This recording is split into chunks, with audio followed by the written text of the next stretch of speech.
You want to know what is the best time to give feedback. There's some feedback that you want to give a team member, and you want to know when is the right time.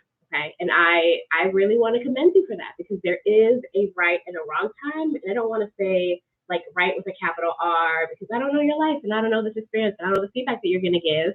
But there are some things that I want to give you so that you can take into consideration and figure out if right now is the best time to give feedback, or if you would be better off, or if your feedback would be more likely to be heard if it was later on. Okay, so in this video, I'm going to share some considerations for like why you might want to immediately give feedback, and then some considerations for why you might want to delay and wait until later time to give feedback. But first, let me introduce myself. Hello, my name is Petra. I'm an anti-oppressive leadership coach who helps BIPOC and LGBTQ plus nonprofit leaders speak up in the moment and in those crucial, important meetings, even if self-doubt is getting in the way. I kind of help them navigate that. And I'm really driven by the desire to really help those of us that are on the margins working in nonprofits to really retain their voice as a form of power by really being able to help you all express yourselves and say the things that you need to say, because I really feel like if you were to say those things, you'd really be able to spark the kind of change that you want at your organization.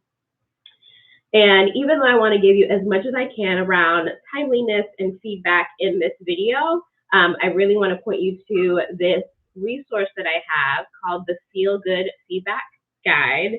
I'm going to put it in the chat. You'll also find this in the description box below.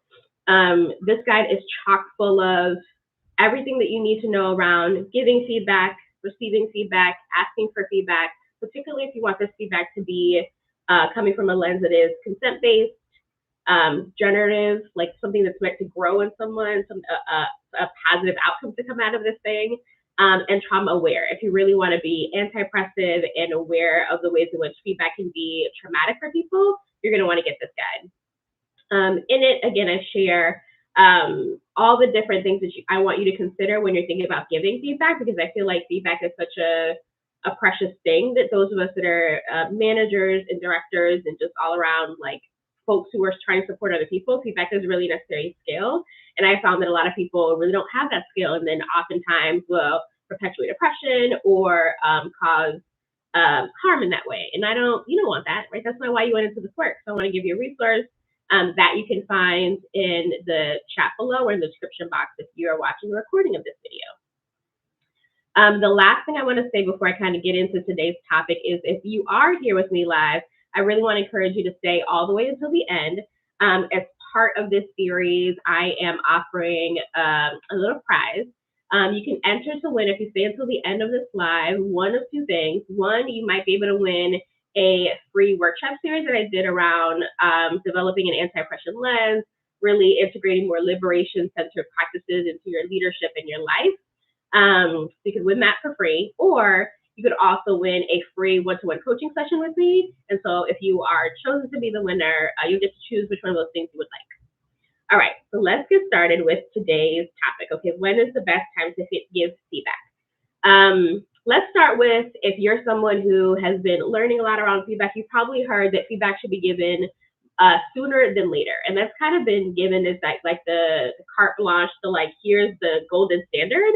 I don't think there's any uniform about anything, right? So I think there's some considerations here, but I do want to give some reasons why you might want to give feedback immediately. Again, if you have any questions in the chat, feel free to pop that there, and then I'll be sure to look at that after I kind of hit these points.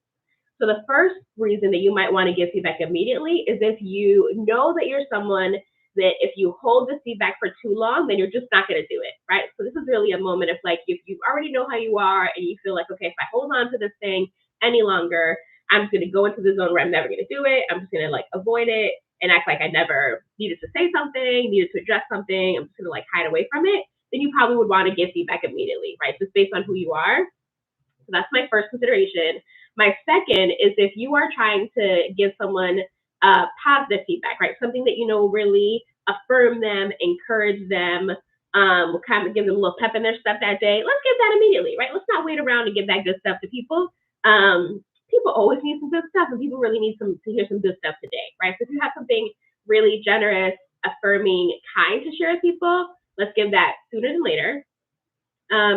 let's say that you want to share feedback that's around course correcting a very small thing. So let's say that some of your feedback is around like, hey, you forgot to file this document in the right folder, or maybe you forgot to complete this one section in a case record or something, right?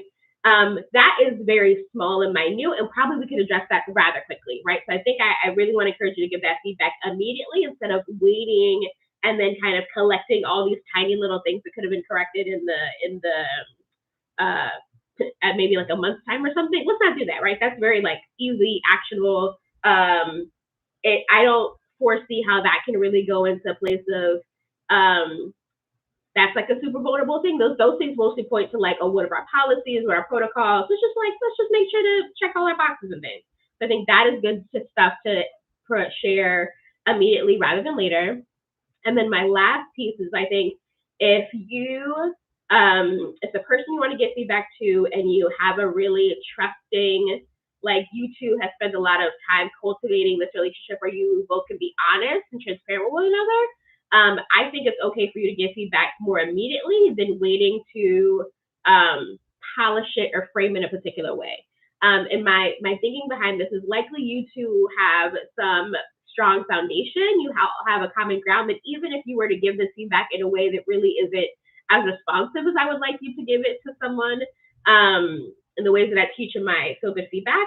But I think if you two have if y'all have been trust, there's been rapport that's been built between you two, I think you two could probably navigate some of those like missteps or mistakes that might happen when you don't kind of fully think about something before you kind of share it with someone. So those are my four considerations around, yes, give this feedback immediately. So like if it's positive, if you have, I would be like, if there's skin in the game, if you two have put in work together and you're like, there's a long history of you two building that trust, I think that's okay.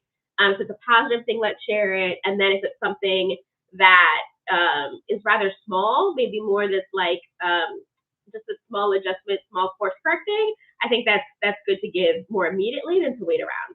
I'm curious if these are some of the considerations you all have considered.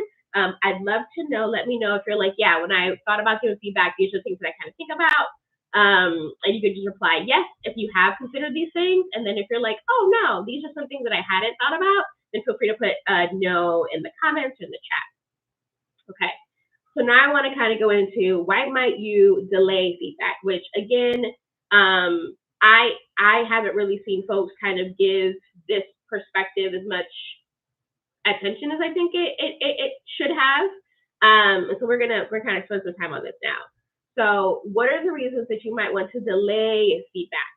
So one consideration I think is that kind of the opposite of what I said about giving it immediately. Let's say you don't know this person from a hole in the wall. Maybe you just met this person. Maybe you two have not spent as much time together. Maybe you don't really know this person all that well. Maybe you all haven't had a conversation around how they like to receive feedback, which is one of my top recommendations for giving feedback in a way people can hear it, is that you have a conversation around how people like to receive feedback. And so I think if you have not done any of those things, if y'all have not built that relationship, if you cannot, if you know that you wouldn't think that this person would be like, oh yeah, I trust this person, probably I think you should wait. I think you should really think about how you want to phrase that feedback, how you want to form it. I would, depending on the severity of the feedback, would have you have the conversation on what you want, what that person wants feedback to feel like and sound like, and what ways it needs to be phrased. Because I think there's a lot that can go wrong here, right? When we don't have those conversations. And I think particularly if you are going to use your precious energy and time, you're going to want to make sure that to the best of your ability, this feedback can be heard by someone else. And so I think if you two don't have that trust, that's going to be really fucking hard to happen. So I think that is one reason for you to delay feedback. The next thing is, if the feedback that you're giving is not all that concrete or immediately actionable, right? Like I gave you the example of if someone is missing, like did not complete a piece of the form, or someone put something in the wrong place, that's really quickly. People can fix that immediately. But if you want to get feedback around like, maybe there's a behavior change that you would like them to do, maybe there's something that you just know is going to take a long time for people to learn and grow into. Like maybe someone has told you that they really want to grow in their confidence. That's not an overnight thing, right? You can't give someone feedback around like, here's what I think you can do to increase your confidence. That's just going to take time. And so I think that is another reason to kind of delay that feedback and really think about like, okay, how can I make this actionable? Not just like, what's the feedback, but how can I make it really something that this person can utilize in the moment? And I think if you are not able to do that, again, I want you to grab my feedback guide to kind of help you break that down and think about how are you phrasing this feedback. And then I would also suggest you to have someone to talk through around like, I want to give someone some feedback. Here's what I'm thinking about saying. What do you think about that? Right? That I'm not someone who believes that we need to create or have all of the ideas by ourselves. I think we really need to benefit from working alongside someone. And so this might be something that you want to troubleshoot, brainstorm with someone around like, I want to say this. What do you think about that? And then if they're like, go back to the drawing board, try again.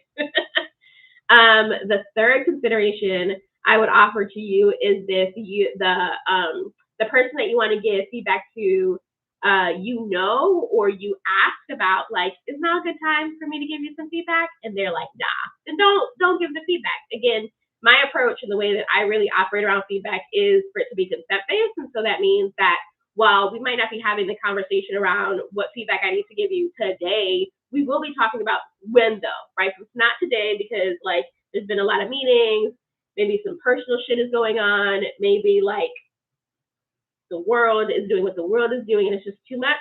It just might not be the right time, right? It's okay, like let's in a few days, can we check in? Let's schedule a time so that we can discuss the feedback that I want to give you. That's my third consideration.